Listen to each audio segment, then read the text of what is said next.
வணக்கம். சிம்மராசிக்கான குரு பயிற்சி பலன்களை இந்த வீடியோவில் பார்க்கலாம். சிம்மராசி அன்பர்களே, இது நாள் வரைக்கும் உங்களுடைய ராசிக்கு 9ஆம் இடத்திலே பாக்யஸ்தானத்திலே இருந்த குரு பகவான் இப்போது 10ஆம் இடம் ஜீவனஸ்தானத்திற்கு பயிற்சி ஆகிறார். எப்போது? சித்திரை 18 மே 1 புதன்கிழமை தேய்பிறை அஷ்டமி திதி திருவோண நட்சத்திர அன்றைய நாளில் மாலை 5 மணி அளவில் இந்த பயிற்சி நடக்கிறது. இது சித்திரை மாதம் நடக்கிறது. அடுத்த சித்திரை மாதம் வரைக்கும் ஏறக்கூடிய இந்த ஓராண்டு காலம் குரோதி தமிழ் வருடம் முழுக்க குரு பகவான் ரிஷபராசியில் தான் சஞ்சரிக்கிறார்.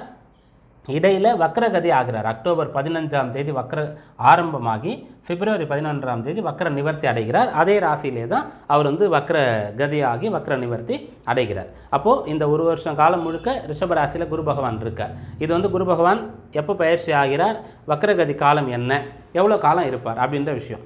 இப்போது முக்கியமாக என்னென்னா பலன் என்ன கிடைக்கும் அதுதான் வேணும். பரிகாரங்கள் என்ன அப்படின்றத வேணும். அந்த பலன் எப்படி கிடைக்கும் அப்படின்ற விஷயம் வேணும். இதெல்லாம் பார்க்க போகிறோம். சரியா? ஃபஸ்ட்டு குரு பகவான் 10ல் வரார். அப்போது பெரும்பாலானவர்கள் கேட்குறது என்ன, சொல்கிறது என்ன, நேரில் வந்தாலும் சரி ஃபோன் பண்ணாலும் சரி, 10ல் குரு வரார், பதவியை கெடுத்துடுவாரா, பதவியை பறித்து விடுவாரா, பிஸ்னஸே பண்ணாலும் கூட அதில் பிரச்சனை ஆகிடுமா? இதுதான் சிம்மராசியில் இருக்கக்கூடிய நிறைய அன்பர்கள் கேட்குறீங்க. ஏன்னா 10ஆம் இடத்துல பதவி பாழ்னு சொல்லக்கூடிய விஷயம் ஜோதிடத்தில் சாஸ்திரத்தில் சொல்லப்பட்டு இருக்குது. ஆனால் இது அப்படியே அப்ளை ஆகுமானா அப்ளை ஆகாது. 100% எந்த ஒரு விதையுமே பொதுவானது கிடையாது. தனி நபருடைய ஜாதகத்திற்கு மாறும். இதை அடிப்படையாக கொண்டு மற்ற விஷயங்கள்லாம் எப்படி இருக்குன்னு பார்க்கணும். அதனால் இப்போ சொன்னது சுத்த பொய் அப்படிலாம் ஒன்றுமே கிடையாது, அது தவறான பரப்பப்பட்ட வதந்தி அந்த மாதிரி நினச்சிக்கக்கூடாது. எந்த ஒரு விஷயம் ஜோதிட சாஸ்திரத்தில் சொல்லப்பட்டு இருந்தாலும் கட்டாயம் அதில் உண்மை இருக்கும். முற்றிலும் அது போலியாக இருக்காது. அதனால் 10ல் குரு இருக்கும்போது பிரச்சனை தான். ஆனால் நடைமுறையை எல்லாருக்கும் 100% நடக்காது. அதுக்கு தகுந்த மாதிரி தசாபுக்தியும் சாதகம் இல்லாமல் இருந்து சுயஜாதகத்தில் ஜீவனஸ்தானம் பலம் இல்லாமல் இருந்தால் தான் இந்த மாதிரி பிரச்சனைகளை சந்திக்க நேரிடும். அப்போ கூட முழுசாக போகாது, அது சம்பந்தமான பிரச்சனைகள் வரும். உதாரணமாக உங்களை பலப்படுத்துறதுக்காக, உங்களுக்கு நம்பிக்கை கொடுக்கறதுக்காக ஒரு விஷயம் சொல்கிறேன். ஒருத்தர் கவர்மெண்ட் ஜாபில் இருக்கார், அரசு ஊழியர்னு வச்சுக்கோங்க. அவர் சின்ன வயசுலேயே வேலையை சேர்ந்துடுறார். அவர் தன்னுடைய கம்ப்ளீட்டாக அந்த சர்வீஸை முடித்த பிறகு தான் ரிட்டையர்ட் ஆகிறார். அப்போது அவருக்கு ஏறக்குறைய 2 கட்டாயம் 3 முறை குரு பகவான் 10ஆம் இடத்துக்கு வந்துடுவார். அப்போது அப்படிப்பட்ட அந்த 10ஆம் இடத்துக்கு குரு வரும்போது அவருடைய வேலை போயிடாது இல்லையா? அவருக்கு ஏதோ மெமோ கொடுக்கலாம், ஒரு சஸ்பென்ஷன் பீரியட் வரலாம், அது மாதிரி வரலாமே தவிர டிஸ்மிஸ் பண்ணப்பட மாட்டார் பெரும்பாலும். அதனால் நீங்கள் அந்த கவலை பயத்தை விட்டுடுங்க. சரியா? இப்போ 10ல் குரு இருந்தால் என்ன நடக்கும் அப்படின்றத பார்க்கலாம். ஃபஸ்ட்டு குரு 10க்கு வரார். 10ஆம் இடம் ஜீவனஸ்தானம். அதனால் உங்களுடைய வேலையில் நீங்கள் குருவை போன்று செயல்படணும். குருவை போன்றுனா எப்படி? இப்போ தேவ அசுர யுத்தம் நடந்து கொண்டு இருக்கும், எப்பயுமே நடந்துகிட்ருக்கும் தேவர்களுக்கும் அசுரர்களுக்கும். அப்போ ஒரு சமயத்தில் அசுரர்கள் தேவர்கள் அரும்பாடுபட்டு அவர்களை காயப்படுத்தினாலும், அவர்களை கொலை பண்ணிட்டாலும் கூட, அசுரர்கள் மரணம் அடைந்துட்டாலும் கூட, தேவர்கள் போராடி அவர்களை கொண்டு இருந்தாலும் கூட, திரும்ப மறுநாள் காலை யுத்தம் தொடங்கும் போது அவர்கள் அப்படியே ஃப்ரெஷ்ஷாக இருப்பாங்க, காயமே படாமல். அதுபோல் மரணித்தவர்கள் மாண்டு போனவர்கள் மீண்டும் போரிடுவாங்க.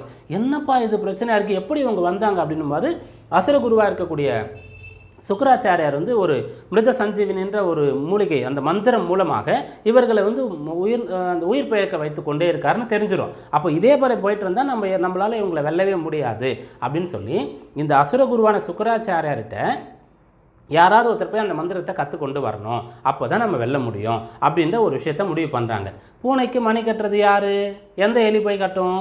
மணி கட்டிட்டா சத்தம் வரும், எலி தப்பிச்சுக்கலாம். யார் கட்டுறது அப்படின்னும்போது எல்லாரும் நீன்னு யோசிச்சுட்டு இருக்கும்போது இந்த குருவுடைய மகன் அசுரகுரு சுக்கராச்சாரியர் இடத்துல போய் அந்த மந்திரத்தை கற்றுக்கொண்டு வருவார். இது பெரிய ஒரு புராணத்தில் வரக்கூடிய பெரிய கதை. உங்களுக்கு சுருக்கமாக அந்த கண்டென்ட் மட்டும் நான் சொல்கிறேன். அப்போது அந்த குருன்னு சொல்லும்போது தன்னுடைய மகனை எதிரியினுடைய பாசறைக்கு அனுப்பி அங்கே அந்த குருவுடைய மகனை பல முறை கொண்டுடுவாங்க.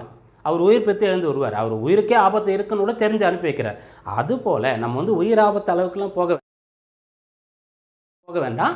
ரொம்ப சிரத்தையாக கடுமையாக உழைத்து ஹார்ட் ஒர்க் பண்ணி இந்த காலகட்டத்தில் நம்ம உத்தியோகத்தை சின்சியராக பார்த்து கொண்டு இருந்தால் உத்தியோகத்தில் பெரிய பிரச்சனை வராது. சரியா? இப்போ அவருடைய பார்வைகள் 2ஆம் இடத்தை அவர் பார்க்குறார். அப்போ 2ஆம் இடம் சொல்லும்போது தனம், வாக்கு, கல்வி, குடும்பஸ்தானம் இல்லையா?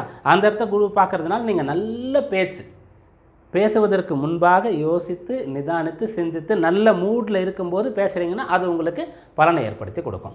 பணம் வரும். பணத்தை குடும்பத்திற்கு தேவையான விஷயங்களை முதல்ல செஞ்சிடணும். நாளைக்கு செய்யலான்னு விட்டுடக்கூடாது. அப்போ குடும்ப செலவுகள் கடமைகள் அனைத்தையும் உங்களால் பூர்த்தி செய்ய முடியும். கல்வி அன்றைய பாடத்தை அன்றைக்கே படிக்கிறது தான் ரொம்ப சிறந்த கல்வின்னு சொல்லுவாங்க. அதை வந்து செஞ்சிட்டாலே நம்ம அந்த எக்ஸாம் டென்ஷனே வராது யாருக்குமே. அதுபோல் அன்றைய வேலைகளை அன்றைக்கே செய்யணும். 10ல் குரு இருக்கிறதுனால 2ஆம் இடத்தை பார்க்கறதுனால அன்றைய பாடத்தை அன்றைக்கே படிக்கணும். அதுபோல் கல்வியில் குடும்பத்தில் பண விஷயத்தில் நீங்கள் சிறந்த ஒரு நிர்வாகியாக இருந்தீங்கன்னா நல்ல பலாபலன்கள் உங்களுக்கு கிடைக்கும். குடும்பத்தில் பிரச்சனைகள் பிரிவினைகள் அதெல்லாம் இருந்து அதெல்லாம் கூட சரியாக போகிறதுக்கு வாய்ப்பு இருக்குது. உங்களுடைய இறங்கி போகிறது விட்டு கொடுக்கறது சகிப்புத்தன்மை மூலமாக. அப்புறம் குரு பகவான் 4ஆம் இடத்தை பார்க்குறாரு.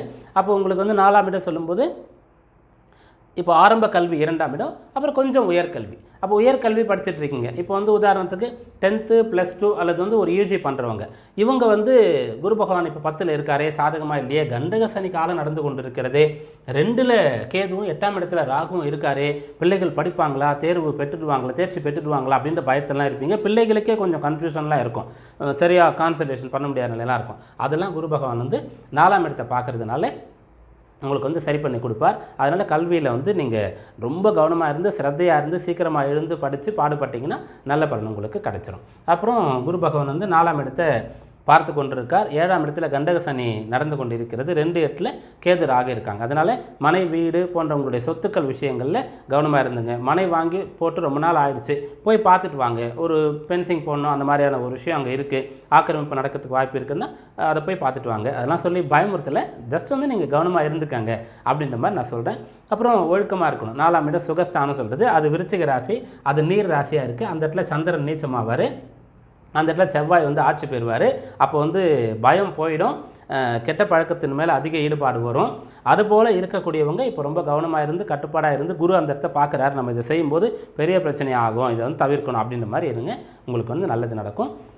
வீடெல்லாம் கட்டிகிட்டு இருக்கீங்கன்னு சொல்லும்போது பாதியில் நின்று போகாமல் நல்லபடியாக கம்ப்ளீட் ஆகும். கவலைப்பட வேண்டாம், பயப்பட வேண்டாம். கடன் மூலமாக அது நடக்கும். ஒரு கடன் வாங்கி ஒரு லோன் போட்டு நீங்கள் வந்து இது போல் எடுத்த பணிகளை வந்து கம்ப்ளீட் பண்ணுற மாதிரி இருக்கும். ஆக மொத்தம் பணி நடந்துடும். சரியா? அப்புறம் 6ஆம் இடத்தை குரு பகவான் பார்க்குறாரு. 6ஆம் இடம் சொல்லும்போது ருணரோக சத்துர்ஸ்தானம். கையில் காசு வருதுன்னு சொன்னால் முதல்ல கடனை எடுத்து வச்சுருங்க. என்னப்பா ஏற்கனவே குடும்பத்துக்குன்னு முதல்ல சொன்னீங்க, இப்போ கடனுக்குன்னு சொல்கிறீங்க, எது அப்படின்னு சொன்னால் நீங்கள் வந்து உங்களுக்கு வரக்கூடிய வருமானத்தை குடும்பத்திற்கான அத்தியாவசியமான ஆதாரமான இன்றியமையாத செலவுகளை செய்யறதுக்கு எடுத்துகிட்டு மிச்சம் இருக்கிறத கடனை அடைக்கிறதுக்காக பயன்படுத்திடுங்க. அந்த செயலை செய்கிறதுக்கு காலதாமதம் பண்ண வேண்டாம். சரியா? அப்போ கடனை கையில் பணம் வரும்போதே கடனை அடைக்கிறதுக்கான முயற்சியை நீங்கள் எடுத்துக்காங்க.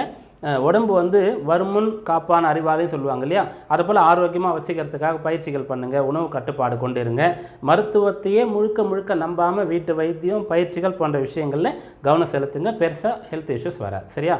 மிக முக்கியமாக சொல்ல வேண்டியது 10ல் குரு இருக்கார் சொல்லும்போது பதவி தான். அதுக்கான விளக்கத்தை நான் உங்களுக்கு கொடுத்துருக்கேன். நீங்கள் அதை ஃபாலோ பண்ணி சின்சியராக இருந்து ஹார்ட் ஒர்க் பண்ணிங்கன்னா இந்த குரு பயிற்சி காலத்தில் பெரிய பிரச்சனைகள் கிடையாது. இந்த காலம் உங்களுக்கு வந்து நல்லபடியாக இருக்கணும் அப்படின்னு சொன்னால் என்ன பண்ணலாம் அப்படின்னு கேட்கும்போது, குரு வந்து இந்த ரிஷபராசிக்குள்ளே என்ட்ரி ஆகும்போது கிருத்திகை நட்சத்திரத்தில் தான் வராரு. அதனால கிருத்திகைன்னு சொல்லும்போது சூரியனுடைய நட்சத்திரம், சூரியன் தான் உங்களுடைய ராசிக்கு அதிபதி. கிருத்திகை விரதத்தை நீங்கள் இருங்க. அதுவே உங்களுக்கு வந்து இந்த குரு பயிற்சி காலத்தில் பிரச்சனைகள் அனைத்தையும் எதிர்கொண்டு முறியடிக்கக்கூடியதாக நல்ல பலன்களை அடையக்கூடியதாக உங்களுக்கு சக்தியை கொடுக்கக்கூடியதாக இருக்கும். வாழ்த்துக்கள். நன்றி. வணக்கம்.